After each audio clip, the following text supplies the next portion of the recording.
El apóstol Pablo estaba escribiendo unas cartas a varias iglesias que se encontraban en el Antiguo Oriente. Y cuando estaba escribiendo una carta a los Efesios, a la iglesia que se encontraba en Éfeso, en el capítulo 4 específicamente, en el versículo 1 y 2, dicta unas palabras diciendo: yo, Pablo, preso en el Señor, os ruego que andéis como es digno de vuestra vocación, con que fuisteis llamados, soportándoos con mansedumbre, con humildad y con paciencia, los unos a los otros en amor.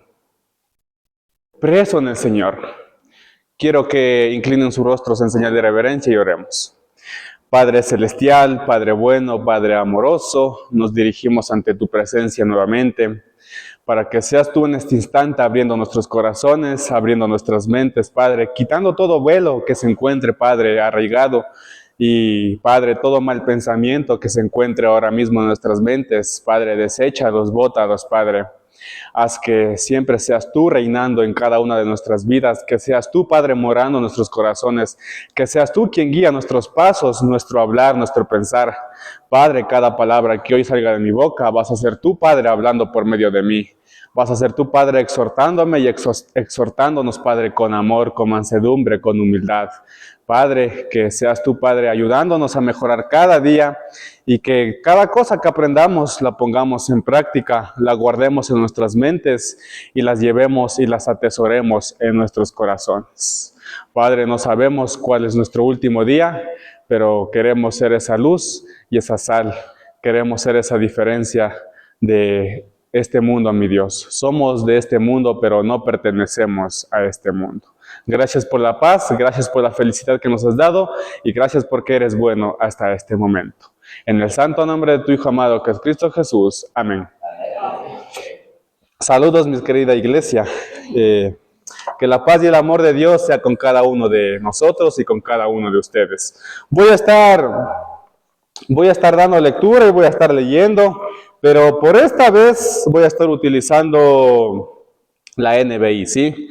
Así que si alguna palabra está un poco diferente a sus textos bíblicos, la mayoría creo que tienen la Reina Valera 1960. Yo voy a estar dando lectura en la NBI, Nueva Versión Internacional.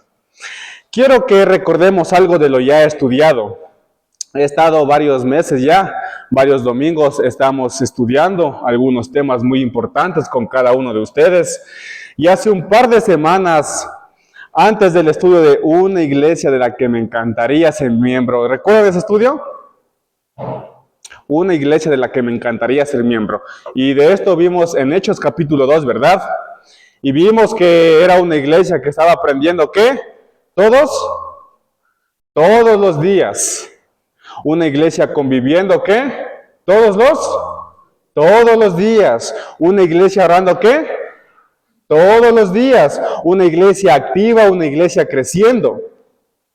Con este estudio que yo di ese domingo, traté de buscar que Dios nos ayudara a exaltar a Jesús cada día de nuestras vidas. ¿Cómo? Únicamente con nuestra forma de vivir.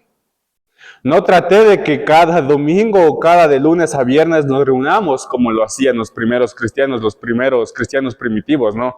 Porque los primeros cristianos eso es lo que hacían. Se reunían de lunes a domingo en sus casas, compartían unánimes los unos con los otros. Es algo que tal vez no vamos a lograr hacer. Pero con ese estudio traté de que exaltemos a Dios por medio de Jesús solamente con nuestra forma de vivir. Y también les hablé de que este librito, esta Biblia, no es una lupa para inspeccionar a los demás. Este es un libro, es un excelente libro, un excelente manual para analizarnos nosotros mismos. Entonces vimos una iglesia generosa, vimos una iglesia compartiendo, una iglesia adorando y sobre todo una iglesia feliz, unos con otros, ¿verdad? Y aunque tal vez no nos hemos dado cuenta, he estado tratando de englobar todos esos estudios a un solo punto. Hemos estado hablando de una vida transformada. El primer estudio que di, ¿recuerdan? En Romanos capítulo 2, versículo 12, ¿no es cierto? Capítulo 12, versículo 2, de un cambio de mente, de renovar nuestra manera de vivir, de renovar nuestra manera de pensar, de cómo Dios nos demanda convivir entre cristianos y entre no cristianos, y sobre todo del perdón, que es un tema muy grande y muy extenso. Y por supuesto, hablando del perdón, hay una segunda parte y una tercera probable parte, ¿sí? Pero esta segunda parte la veremos hoy. Ya vimos una primera parte acerca del perdón. La segunda parte la veremos este domingo, este día. Pero una tercera probable parte la estaremos estudiando más adelante. Antes de eso, también estudiamos algo muy importante, el corazón de Jesús. ¿Alguien recuerda cuáles fueron las cualidades que estudiamos del corazón de Jesús? No sé si alguien anota, no anota, o estamos tan capacitados de tener guardadas nuestras mentes. Cuando estuve estudiando siempre anotaba lo que decían los hermanos, y eso es muy importante. Antes de ese estudio hablé sobre un corazón como el de Jesús. ¿Quién quiere ser como Jesús? Todos creo que queremos ser como Jesús, ¿verdad? No como el que está aquí adelante, no como yo. Un corazón como el de Jesús. ¿Y qué hablé acerca del corazón de Jesús? ¿Alguien se recuerda? ¿Alguien se acuerda? Recordamos, ¿no? Y les puse un ejemplo de que qué pasaría si por 24 horas nuestro corazón se toma un descanso, se va de nuestros pechos, se sale y automáticamente entra el corazón de Jesús. Nada cambiaría de nuestras vidas. Nuestra rutina de trabajo no, nuestra salud tampoco, nuestras deudas tampoco, nuestros allegados tampoco, en donde vivimos tampoco va a cambiar. Pero la gran diferencia es que el corazón de Jesús va a estar dentro de nosotros. ¿Cómo actuaríamos? ¿Cómo hablaríamos? ¿Qué diríamos? ¿La gente notaría una gran diferencia si el corazón de Jesús se mete dentro de nosotros? ¿La gente notaría esa diferencia? Entonces hablamos de eso, ¿no es cierto? Que ¿qué pasaría si durante solo 24 horas usted se levanta, se pone sus zapatos con el corazón de Jesús? ¿Cómo vería a las demás personas? ¿Cómo vería a las demás personas? Y hablé de 3 cualidades, porque me dio el tiempo para hablar 3 cualidades. Hablamos de un corazón puro, ¿se recuerdan? Una de las cualidades, anoten los que están anotando. Las primeras cualidades, ¿sí? Un corazón puro. Muchos seguidores tuvo Jesús. Entre ellos también fue mujeres, pero jamás se le acusó de pensamientos lujuriosos. Primera cualidad del corazón de Jesús que hablamos fue que tuvo un corazón puro. Segunda cualidad, tuvo un corazón pacífico. Jamás se dejó llevar por la naturaleza humana, que es la venganza. Jamás se le acusó de pensamientos malos. Un corazón puro, un corazón pacífico y tercera cualidad, un corazón espiritual. Un corazón espiritual. Unos pensamientos que reflejaban una íntima relación con el Padre. Ahora mismo, ¿creen que nuestros pensamientos reflejan una íntima relación con Dios? Antes de venir, lo que pensaban, los pensamientos que tenemos en nuestra mente cada día, ¿reflejan una íntima relación con Dios? Lo que pensamos cada día. Cuando vemos a nuestro enemigo, ¿creen que eso refleja una íntima relación con Dios? Entonces, un corazón puro, un corazón pacífico y un corazón espiritual. Y por supuesto también hablamos de cualidades del corazón humano, ¿no? Que Jesús tuvo un corazón puro, pero nosotros somos codiciosos. Él tuvo un corazón pacífico, pero nosotros somos vengativos. Él está lleno de propósitos. Nosotros nos distraemos rápidamente. Él es agradable. Nosotros somos rebeldes. Él es espiritual y nosotros nos apegamos rápidamente a las cosas materiales de esta tierra. Y Pablo nos recordó en 1 Corintios capítulo 2, 16, que aunque parezca extraño, los que creemos y tenemos Y los que tenemos una mínima idea de quién es de Jesús, ya tenemos una porción de los mismos pensamientos de Jesús. Así que tal vez lo crean o no, usted ya tiene el corazón de Jesús. Ya tiene una porción de los mismos pensamientos de Jesús. Solo con el hecho de creer, ¿en quién? En Jesús. Bien, ahora estaremos estudiando algo muy importante y quiero que todos prestemos atención. Le he titulado a este estudio, Ame a las personas con las que está clavado. Ame a las personas con las que está clavado. Un corazón que perdona. Cuarta cualidad. Traté de hacer un estudio con varias cualidades más, pero no me va a dar el tiempo, así que estudiaremos una cualidad. Primera cualidad del corazón de quién Jesús fue puro, fue pacífico, fue espiritual, y hoy el corazón de Jesús es perdonador. Cuarta cualidad, sí, los que anoten textos bíblicos, ideas principales, ideas que les llamen la atención. Entonces, bueno, empecemos. Estoy clavado. ¿Qué creen que abarca esa palabra, clavado? Recordemos tal vez alguna mascota, cuando éramos pequeños, alguna mascota que teníamos hace un par de años. Ya mi perrito, los que le conocen, recién llegó a la casa y era un cachorrito. Y cuando llegó, me llamó mucho la atención. No me fastidiaba sus lloriqueos, no me fastidiaba su olor a perro cachorro. Incluso ni siquiera me fastidiaba que se haga sus necesidades. Y que me daban demasiadas ganas de que duerma conmigo. Lo subía a mi cama, mis padres no me lo dejaban porque es algo no ético, no algo higiénico, ¿verdad? Pero yo era pequeño y a mí no me importaba.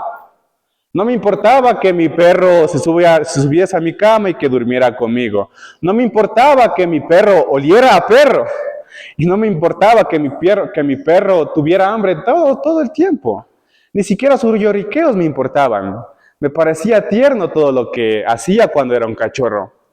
Sin embargo, al poco tiempo fue creciendo. Y mis sentimientos por aquella mascota, por aquel perro que aún está con vida, fueron cambiando. Mi mascota seguía siendo mi mascota. Y yo seguía siendo su dueño. Sigo siendo su dueño. Sigo siendo su amigo. Sus ladridos, pero ya empezaron a hartarme ya. Su olor a perro ya no me fascinaba como al principio. Ahora tenía que bañarlo. Y parecía que a cada rato tenía hambre. Sus lloriqueos me estresaban, ya me frustraban ya. Cuídalo, es tu perro, me decían.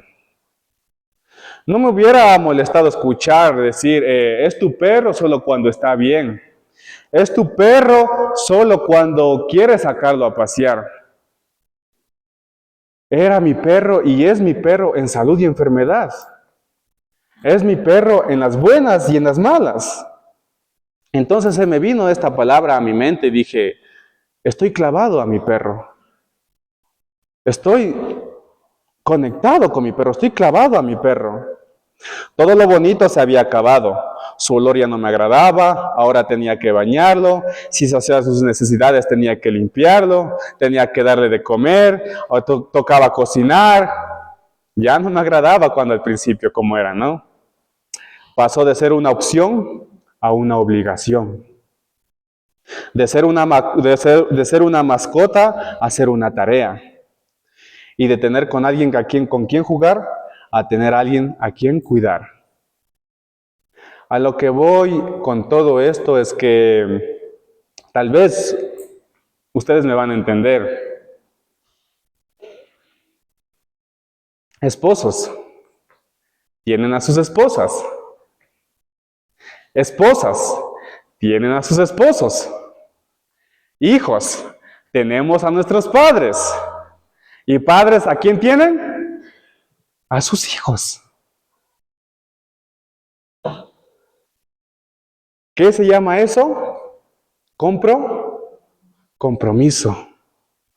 Ahora, en lugar de que le recuerden, solo es tu mascota, lo que le dicen y lo que se debe recordar, es tu esposa, es tu esposo, es tu hijo, son tus padres. En el lugar en que trabajas es tu jefe. En el lugar en que estudias son tus compañeros de clase. Si te vas a estudiar a otro lado, es tu compañero de habitación.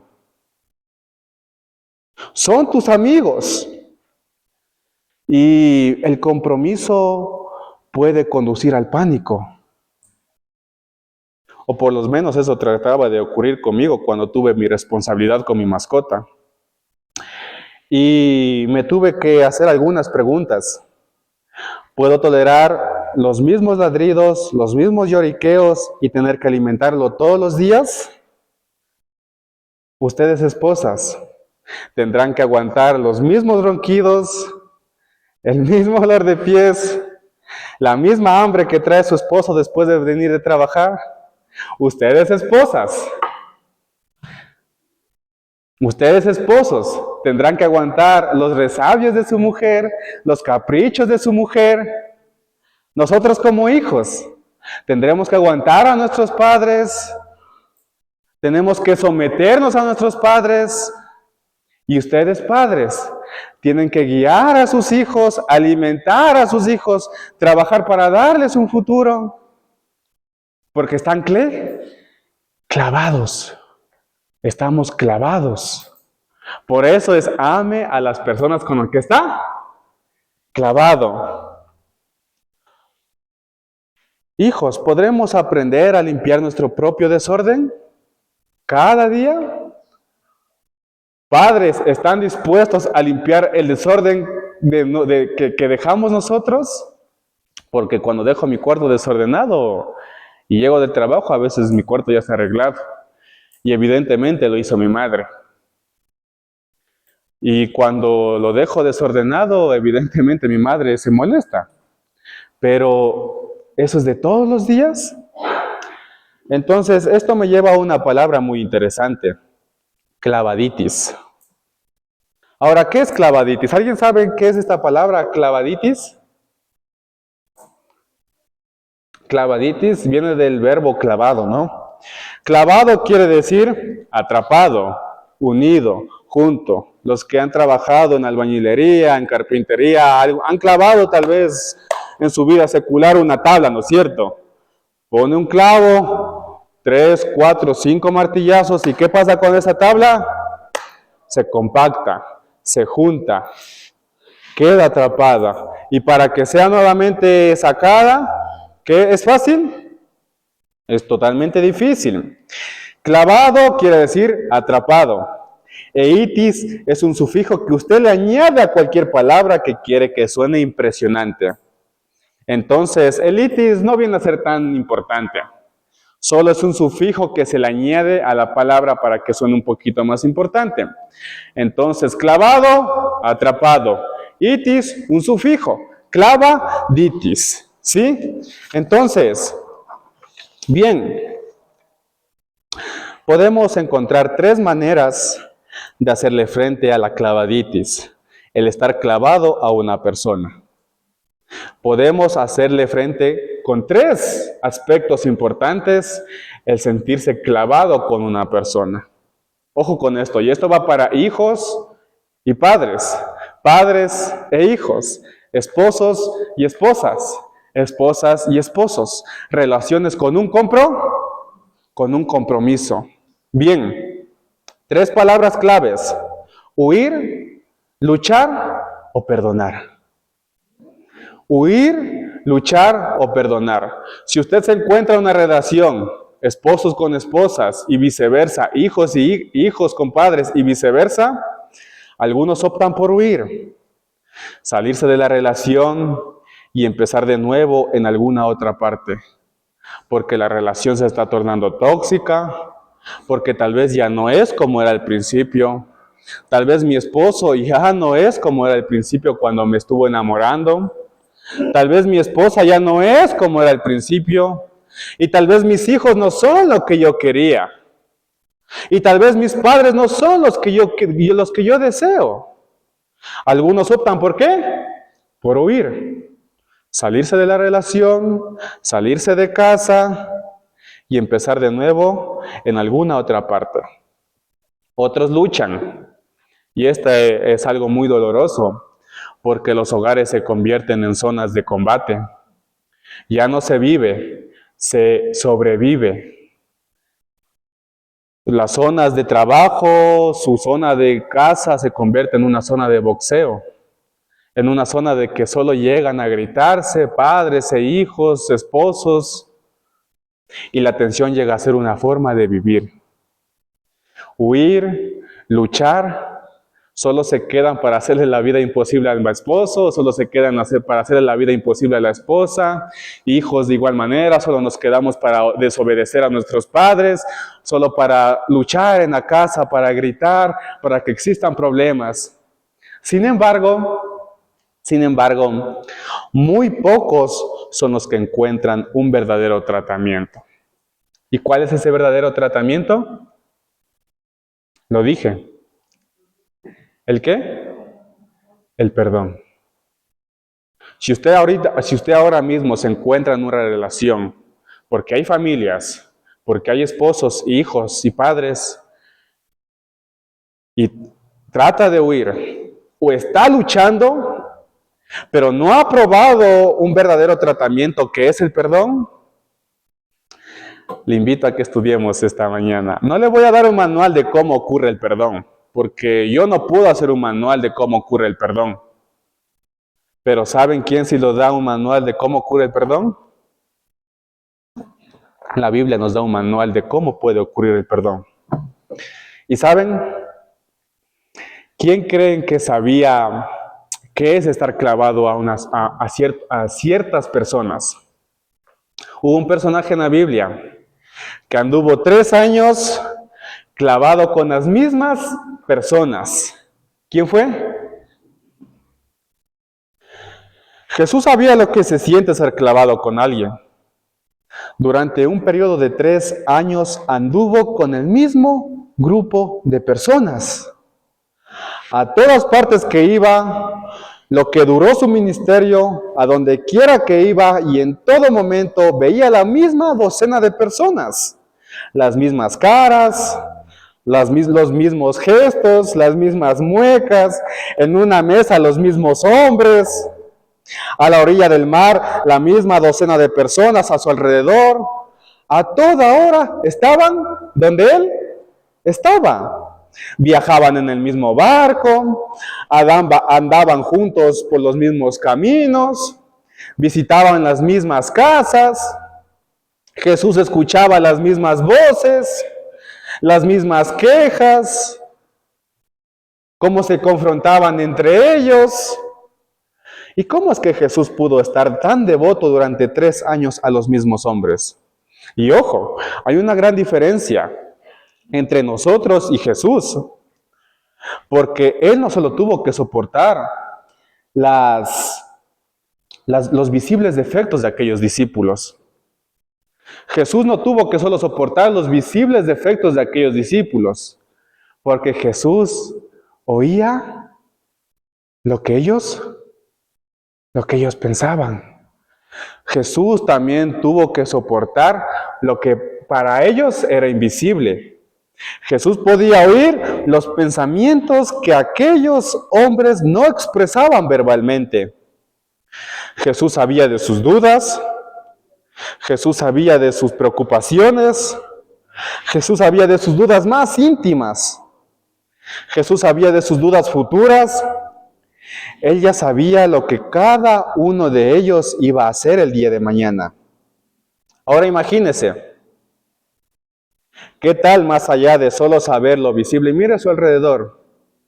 ¿Qué tal de más allá de solo saber lo visible a sus ojos de cada una de las personas que están en este mismo instante aquí, supiera lo que ellos piensan de usted?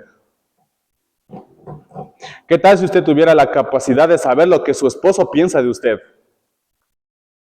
¿Qué tal si usted tuviera la capacidad de saber lo que su esposa piensa de usted? Lo que su vecino piensa de usted. ¿Qué tal si supiera todas las faltas que sus seres queridos han cometido a escondidas? E incluso todas las faltas que cometerán el día de mañana. con la persona que está al lado. ¿Qué tal si usted ya sabe lo que va a hacer el día de mañana? ¿A qué lugar va a ir? ¿Qué va a hacer? ¿Qué faltas va a cometer? ¿Y qué faltas ha cometido a escondidas? ¿Qué tal si supiera todo lo que su esposa, su esposo, su amigo, su vecino piensan de usted? Toda irritación, toda cosa que no le gusta de usted e incluso toda traición. Jesús lo sabía. Jesús, más allá de andar con 12 personas y saber todos sus defectos visibles, sabía lo que ellos pensaban. Sabía lo que ellos querían hacer. Sabía lo que ellos iban a hacer. Y sabía lo que ellos habían hecho. 3 años clavado con las mismas personas. ¿Creen que fue duro para Jesús amar a Pedro, sabiendo que Pedro en un momento lo iba a negar? ¿Creen que para Jesús fue duro confiar en Timoteo, en Tomás, sabiendo que un día pondría en duda su resurrección? Porque ¿cuáles fueron las palabras de Tomás? Después de que pase mi dedo. ¿Creen que para Jesús fue duro amar a un apóstol llamado Judas sabiendo que lo iba a vender por 30 monedas de plata? Él ya sabía lo que iban a hacer a cada uno de esos hombres. Y aún así, ¿qué pasó? Él los perdonó. Él los perdonó. ¿Cómo resistió Jesús el impulso de reclutar a otros hombres? Juan quería destruir al enemigo, Pedro lo negó, Tomás dudó, Judas lo traicionó. Pocos días antes de la muerte de Jesús, ¿qué empezaron a hacer los discípulos? Antes del día de la muerte de Jesús, ¿qué empezaron a discutir? ¿Empezaron a qué? A discutir. ¿Y por qué empezaron a discutir? ¿Por quién era el qué? El mayor de todos ellos. ¿No es cierto? Antes, días antes, horas antes de la muerte de Jesús, ellos empezaron a discutir sobre quién era el más importante de todos los que estaban en ese círculo. ¿Cómo pudo Jesús amar a gente que era difícil de hacerse agradar? Una cosa es estar clavado a una mascota, pero algo completamente muy diferente es estar atrapado en el matrimonio. ¿No es cierto? Por esa razón, creo que es sabio que empecemos este estudio de lo que significa ser como Jesús, mediante un corazón perdonador. Cuarta cualidad, un corazón perdonador. Primera cualidad, un corazón puro, un corazón pacífico, un corazón espiritual, y ahora veremos un corazón perdonador, amando a las personas con las que estoy clavado. Amando a las personas con las que estoy clavado. ¿Cómo puede Jesús amar a sus discípulos? La respuesta la hallamos en el capítulo 13 de Juan. Dirijámonos todos, por favor, a Juan. Juan capítulo 13. En los primeros versículos encontramos la gran respuesta a cómo Jesús amó a sus discípulos.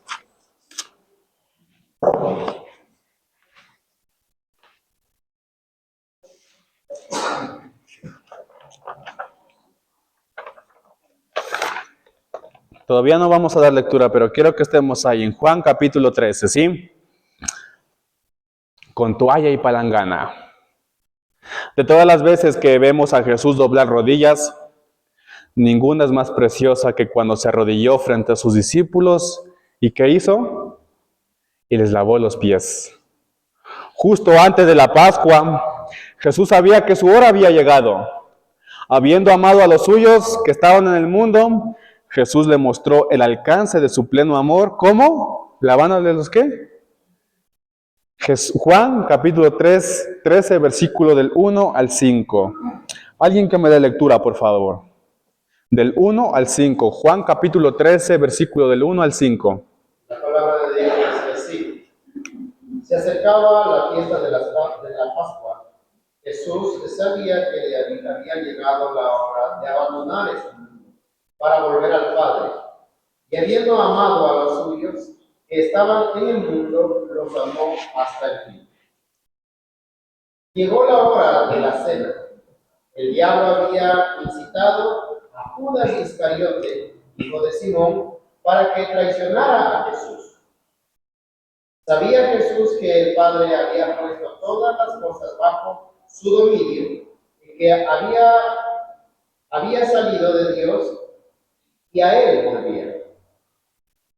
Así que levantó de la mesa, se quitó el manto y se ató una toalla a la cintura. Luego echó agua en un recipiente y comenzó a lavar los pies a sus discípulos y a secarlos con la toalla que llevaba en la cintura. Gracias, hermano. Notemos la escena que acabamos de leer, ¿no? Uno por uno está entrando a un lugar, a un cuarto, a una habitación. Los 12 discípulos están entrando y están tomando lugar alrededor de la mesa. Entra Jesús y también toma asiento. Y en un lugar hay una toalla y en el suelo está una palangana con agua y una jarra. De todas las personas que pudieron haber tomado la toalla, la palangana con la jarra y el agua, ¿quién fue quien lo hizo? Jesús. Jesús se levanta, se quita su manto, se pone su cinturón de siervo y uno por uno empieza a lavar los pies ¿de quién? De sus discípulos. Le quita las sandalias, desata las correas y con suavidad levanta sus pies, cubriéndolos con agua, empieza a lavarlos uno por uno, un pie sucio tras otro. 24 pies. Imagínense, en ese tiempo eran solo sandalias y eran caminos no adoquinados, no asfaltados. Caminaban por horas. ¿Cómo estaban esos pies? Como saben decir, para cosechar, ¿qué? Papas. Pero de todas las personas que se encontraban ahí, una persona tomó la toalla, tomó una jarra, tomó una palangana, levantó delicadamente sus pies, se puso de rodillas ante esos discípulos y un pie sucio tras otros los empezó a lavar. En aquellos tiempos, para todo había una jerarquía. Y en el de los trabajadores o siervos no era la excepción. Pero el siervo que se hallaba en el punto más bajo de la escala era el que tenía que arrodillarse, coger una toalla y lavar los pies a los invitados. Pero en este caso, el que estaba con la toalla y la palangana, ¿quién era? El Rey del universo. Las manos que formaron las estrellas ahora lavaban la suciedad de sus apóstoles. Los dedos que formaron las montañas ahora daban masajes a los dedos de los pies. Aquel ante quien todas las naciones un día doblarán rodillas, se arrodilló frente a sus discípulos. Aquellos que un día se arrodillarán ante él, se arrodilló frente a un traidor, se arrodilló ante un desconfiado, se arrodilló ante un asesino, se arrodilló ante alguien que lo iba a negar. El mismo creador del universo, aquel que formó las estrellas, aquel que formó las montañas con sus dedos, con esas mismas manos estaba masajeando los pies sucios de aquellos apóstoles. Más que quitando su suciedad, Jesús estaba quitando las dudas que ellos tenían. Horas antes de su muerte, la única preocupación de Jesús fue que ellos supieran cuánto Él los amaba. Las mismas manos que estaban lavando los pies de aquellos discípulos, en menos de 24 horas iban a ser perforadas, crucificadas y quedarán sin vida. Pero aquellos hombres no lo entendían. De una cosa estoy seguro. Jesús conocía el futuro de aquellos pies que estaba lavando. Esos 24 pies no estarán al siguiente día con Jesús, defendiendo al Maestro y defendiendo su causa. Aquellos pies saldrán despavoridos, buscando un refugio a la vista de una espada romana. Y junto con los romanos, un traidor llamado Judas, que se dejó vender por 30 monedas de plata. Mateo 26:56 nos narra cómo aquellos hombres salieron huyendo, despavoridos, ¿después de qué? Después de que Jesús les lavó los pies. Jesús, arrodillado frente al traidor, silenciosamente lavó sus pies y lavándolos en una palangana. Observe lo que Jesús les da a sus seguidores. Sabe lo que estos hombres están a punto de hacer. Sabe que están a punto de realizar los actos más viles de su vida. A la mañana siguiente, lo único que harán esos discípulos es hundir sus cabezas, agachar sus cabezas de vergüenza por lo que han hecho, y lo único que mirarán serán sus pies con disgustos, limpios por la bondad de Jesús. Cuando lo hagan, Jesús lo único que quieren es que recuerden cómo Él se arrodilló ante ellos y que Él les lavó los pies. Juan 13, capítulo 7, ¿qué dice? Ahora no entiendes lo que estoy haciendo, les respondió Jesús. Pero ¿lo entenderás qué? Lo entenderás más tarde. Al día siguiente, después de que Jesús le lavó los pies a aquellos discípulos, ellos lo único que harán es agachar su cabeza de vergüenza, y al agachar su cabeza de vergüenza, ¿qué es lo primero que van a ver? Sus pies limpios por la bondad de Jesús.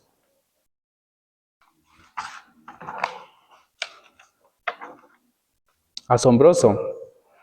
Les perdonó sus pecados antes de que lo hubieran cometido. Les ofreció misericordia antes de que ellos lo buscaran. Y eso es lo mismo que hace Jesús hoy con nosotros. Antes de que pequemos, Él ya nos ha perdonado. Traté de buscar una versión que hable sobre Jesús lavó los pies a sus discípulos, menos a Judas el traidor. Jesús lavó sus discípulos, menos a Pedro el que le negó. Jesús lavó los pies, menos a Tomás el que desconfió. Pero ¿saben algo? No lo encontré. Jesús lavó sus pies, los pies de sus discípulos a cada uno, sin importar lo que ellos iban a hacer, de la fuente de su gracia. No, ustedes dirán, no, yo nunca podría hacer eso.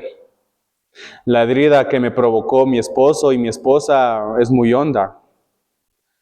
Las heridas que me hizo esa persona son muy numerosas. Las palabras que me dijo mi esposo son muy ofensivas. Las palabras que me dijo mi esposa son muy ofensivas. Esa persona, mi vecino, me arruinó la vida. Y solo con verla, si quiero solo me imaginarla, hasta que me irrite y me encolerice. Eso lo que hizo conmigo es imperdonable. Que Dios le perdone, porque yo no le puedo perdonar. Tal vez ese es nuestro problema, mis queridos hermanos. Tal vez estamos viendo de una manera equivocada a esa persona que nos hizo daño, a esa persona que nos arruinó la vida, a esa persona que ha murmurado de nosotros, a esa persona que nos robó, a esa persona que nos engañó, a esa persona que nos fue infiel, a esa persona que nos hizo daño, a esa persona que nos provocó tantas heridas. Tal vez estamos viéndola de una manera que no debemos. Recuerde esto, anote esto. Para que usted pueda perdonar, debe dejar de mirar a esa persona y empezar a poner sus ojos ¿en quién? En Jesús. Trate de cambiar su mirada, alejándola de quien le hirió y fijando sus ojos en quien le salvó. Primera de Juan, capítulo 1, versículo 7. ¿Qué me dice ahí?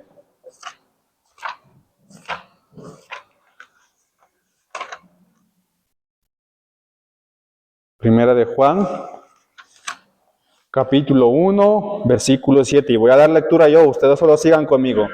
Primera de Juan, primera carta de Juan, capítulo 1, versículo 7 dice: pero si vivimos en la, ¿qué dice? En la luz, así como Él, ¿quién? Jesús está en la luz, tenemos comunión, ¿quién?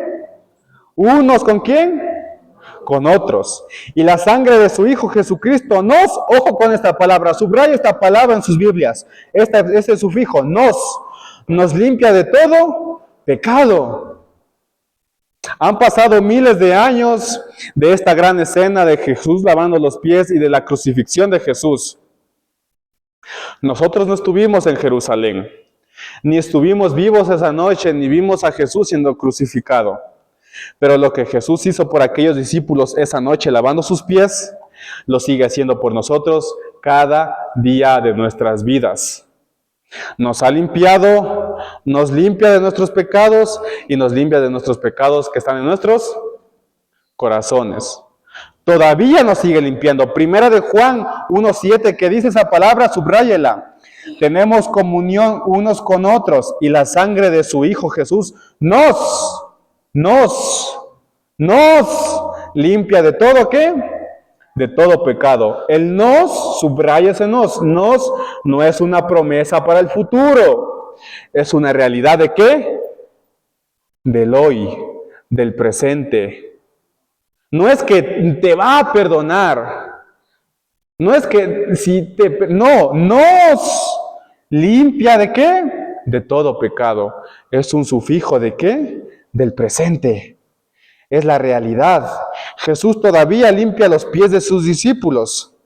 Jesús todavía lava las manchas de aquellos hijos suyos. Jesús todavía purifica a las personas. Aquel que murió en la cruz aún se arrodilla frente a usted y mira los actos más oscuros de nuestras vidas. Pero en lugar de retraerse con horror, se extiende su bondad y dice: yo puedo limpiarte. ¿Quieres ser limpio? ¿Quieres ser sano? Las mismas manos que limpiaron a esos discípulos son las mismas manos que hoy están limpiándonos a cada uno de nosotros.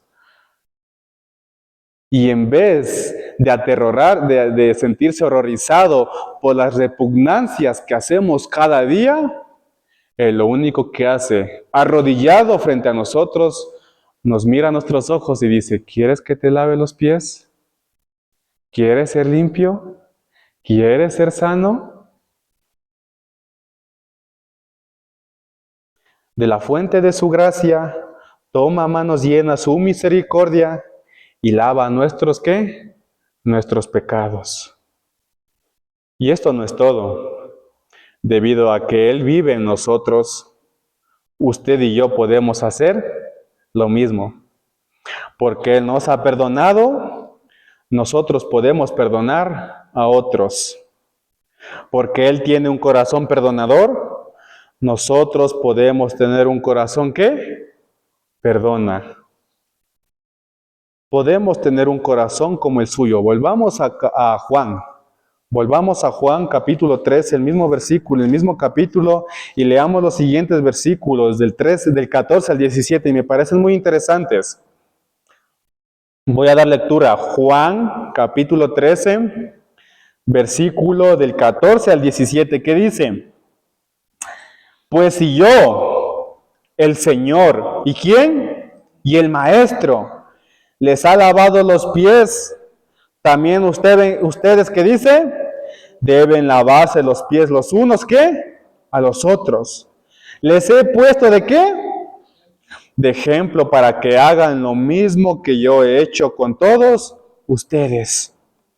Ciertamente les aseguro que ningún siervo es más que su amo, y ningún mensajero es más que el que lo envió. ¿Entienden esto? ¿Qué es esa palabra? Es una pregunta. ¿Entienden esto? Siguiente palabra. Dichosos serán, ¿sí qué? Subraya estas palabras. Si lo ponen ¿en qué? Si lo ponen en práctica. Dichosos, bendecidos, bienaventurados serán si lo ponen ¿qué? En práctica, lavándose los pies los unos a los otros. Entonces, ¿qué significa tener un corazón como el de Cristo? Quiere decir arrodillarse como Jesús se arrodilló, tocar las partes más sucias de estas personas con las que estamos clavados y lavar con bondad sus groserías, lavar con bondad sus palabras mal dichas, lavar con bondad sus faltas cometidas, lavar con bondad todas las heridas que nos han causado, porque es lo que hizo ¿quién? Efesios 4:32. Efesios 4:32, voy a dar lectura, dice: más bien, sean bondadosos, compasivos. Nuevamente, el apóstol Pablo en la misma carta a los Efesios, en el mismo capítulo, versículos más adelante, después de que recalca que él está preso en el Señor, en el versículo 32 dice: sean bondadosos, sean compasivos, ¿unos qué? Unos con otros, y perdonándose ¿qué? Mutuamente unos a otros, así como Dios los perdonó a ustedes, ¿en quién? En Cristo. Pero hey, hermano Emerson, yo no le he hecho nada de malo a nadie. Yo soy a quien han engañado. Yo fui traicionado. Yo fui quien recibió el golpe. A mí me hirieron. Si ves esta herida, si ves estas cicatrices, yo soy el que fue golpeado. Si ves estos moretones, estos son los que él me hizo. Estos son los que ella me hizo. Yo no soy el culpable, pero Jesús tampoco lo fue. De todos los hombres que se encontraban en ese cuarto aquella noche, solo uno era digno de que se le lavaran los pies. Pero aquel que era digno fue quien se arrodilló. Fue quien se arrodilló y les lavó los pies a los demás. El que merecía que lo sirvieran, sirvió a otros. El que merecía ser lavado sus pies, lavó sus pies a otros. El que merecía ser alabado, se arrodilló y miró sus ojos a aquellos discípulos. El genial ejemplo que nos dejó Jesús es que el peso del puente para un verdadero perdón, ojo con esto y anote esto, el verdadero peso del puente para un verdadero perdón recae sobre el más fuerte, no sobre el débil. Y el inocente es quien debe hacer el gesto. Aquel que fue herido, aquel que fue golpeado, aquel que fue criticado, aquel que su esposa lo engañó, aquel que su esposo le engañó, aquel inocente, aquel culpable es quien debe hacer el gesto. Todos pensamos tener la razón y al menos una excusa para no perdonar a las personas que están a nuestro lado.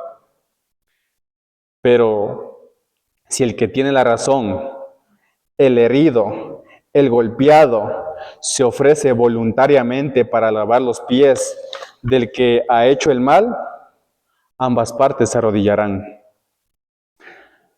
Por eso debemos lavarnos los pies los unos a los otros. Quiero que entienda esto. Anote también esto, los que están anotando. Las relaciones no prosperan porque se castiga el culpable. Las relaciones prosperan porque el inocente es misericordioso. Para que su relación, para que su matrimonio prospere, para que su relación como hijos y padres e hijos prospere, el inocente debe ser ¿qué? Misericordioso. Las relaciones no prosperan porque se culpe al que hirió, al culpable. Las relaciones prosperan porque el inocente es misericordioso. Ese es el poder del perdón. Escuché una historia y me conmovió demasiado. Y espero este pequeño estudio les haya servido. Y quiero contarles esta historia porque a mí me conmovió y espero que a ustedes les conmueva. Y para concluir voy a terminar con esta historia. Un matrimonio con varias décadas ya casados, aproximadamente unos 4 o 5 décadas de matrimonio. Matrimonio feliz, un matrimonio que prosperaba. Sin embargo, en un lapso de tiempo, después de este matrimonio llevar casados aproximadamente 40, 50 años, por A o B razón, por cosas de la vida, la esposa se llega a enterar de una traición que cometió su esposo. No fue hace poco tiempo, fue aproximadamente hace unos 10 años. O sea, de la traición de su esposo pasaron 10 años y la esposa se llega a enterar. Por casualidades de la vida. Pero la esposa quedó herida. Jamás pensó que su esposo le había hecho eso. Y el esposo, porque pensó que tal vez ella no se iba a enterar, jamás le dijo. Jamás le contó la falta que él cometió. No lo volvió a hacer, se arrepintió, pero la esposa se enteró por casualidades de la vida. Y quedó herida, quedó destrozada, a pesar de que ya fueron varios años. Y sin embargo tuvieron que contratar un profesional para que los ayude. Oraron, meditaron, se dieron un tiempo para poder meditar, para poder orar y para poder solucionar los problemas que estaban ocurriendo. Estaban pasando por una tormenta. La esposa se había enterado de una traición de su esposo, al que más amaba. Las cosas que habían formado, los muebles que tenían, el hogar que tenían, quedó en stand-by, en pause. Vamos a ver qué pasa, dijeron. Y empezaron a orar, empezaron a acercarse cada vez más a Dios, empezaron a meditar uno en su cuarto, el otro en su cuarto. Al décimo día, cuando supuestamente ya se iba a dar la palabra final de que si siguen o no siguen, entra el esposo a su cuarto y encuentra una nota sobre su almohada de su mujer diciendo lo siguiente: querido, prefiero no hacer nada y estar junto a ti, que hacer algo y estar sin ti. Y debajo de este verso ella había escrito lo siguiente: te perdono, te quiero, sigamos adelante. La nota fue esa palangana, ese bolígrafo fue esa jarra de agua, sus palabras fueron esa toalla, y con eso ella se arrodilló y lavó los pies de su esposo. Ciertos conflictos pueden resolverse solo con una toalla y una palangana.